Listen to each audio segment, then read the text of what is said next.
Is this risk-on sentiment warranted in the markets right now, when at the same time we continue to see more signals that the global economic picture may not be looking as healthy as before? Good morning. Great to be with you. So we at the BlackRock Investment Institute, I guess, are a little bit cautious. We think actually the rise in equities that we're seeing is something maybe the Fed actually actively doesn't want to see. Equity markets going up translates as a loosening of financial market conditions. And the Fed's whole message is that they want to tighten financial market conditions in order to create a better inflationary backdrop, meaning inflation needs to come down. So weirdly, I think actually equities going up could see Powell and the Fed actually move even more hawkishly. And I thought that the chair's comments today were sort of in line with that, hinting that there's potential for them to go further, higher than maybe the market implied peak at the moment of about 5%. They might go higher than that, I think is possible, increasingly possible, as I say, as equities rally, and they might stay there. So I thought Powell's message was quite hawkish. Not so much in terms of the tapering, the slowing pace, but they might go higher and they might persist higher for longer because bringing inflation down is very important. So where are we going to see the bigger impact across Asian assets if that's where we're headed in 2023? What will be the transmission mechanism? So I think we're already seeing it. Those economies that are more geared into a Western slowdown are starting to see this. So Korea, obviously a small open economy, hugely related to global trade and so forth, is seeing a pretty dramatic slowdown in its exports right now. So I think we're starting to see the slowdown come through in some of the more interest rate sensitive economies. Australia housing maybe already is a clear sign, Korean exports another. But I think there's a critical point, which is there's a lag. We're slightly at this strange moment. I think about it almost, we're between the lightning and thunder. We're between the lightning of monetary policy tightening, and we haven't had the thunder yet of the clear economic slowdown. But we think this is inevitable. This is not sort of theoretical. It's something like guaranteed.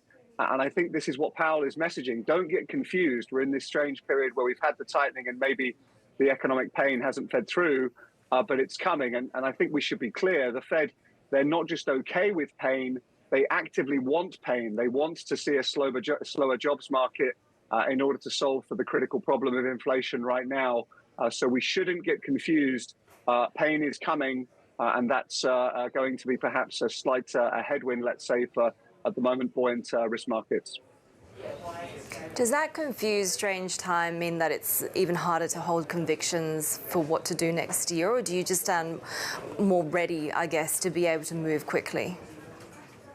So we at BlackRock today, we launch our 2023 outlook, and it's to do really with exactly with this question. We think it's time to develop a new investment playbook. And specifically, what does that mean? It means we think we need to be more dynamic and more granular. So you need to be more specific in where you're investing, and you need to make decisions more often. And I think this is because it's a more complicated world. The era, I'm simplifying a little bit here, but the era of the everything bull market was relatively straightforward. One needed to be broadly levered long by the dip and so forth. That was the right playbook. I mean, we shouldn't be snooty about that. That was the right playbook. But we are in a different situation now, more complicated, more nuanced. And there should be clear differentiation. So, for example, we think that the role that, in particular, longer term developed market government bonds should play in the portfolio is less obvious moving forward, given we still think yields are going to go up, which is to say government bond prices should move down. So that's an example of what we think is a structural shift in market economic dynamics. And we need, as investors, we need to recognize that and move to a new approach, which we appreciate is not trivial. That's a hard thing to do, but that's really what we're talking about today at BlackRock in the launch of our 2023 investment outlook.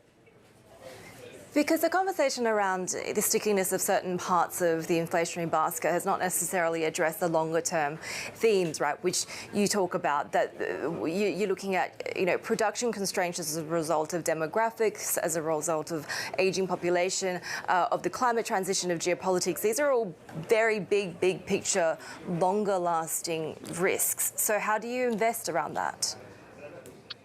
So I think firstly is to recognize those are the drivers of inflation. So we really think it's a world shaped by supply. Over the last 30 or 40 years, central bankers have had a simple job, not necessarily easy, but simple job of just focusing on demand.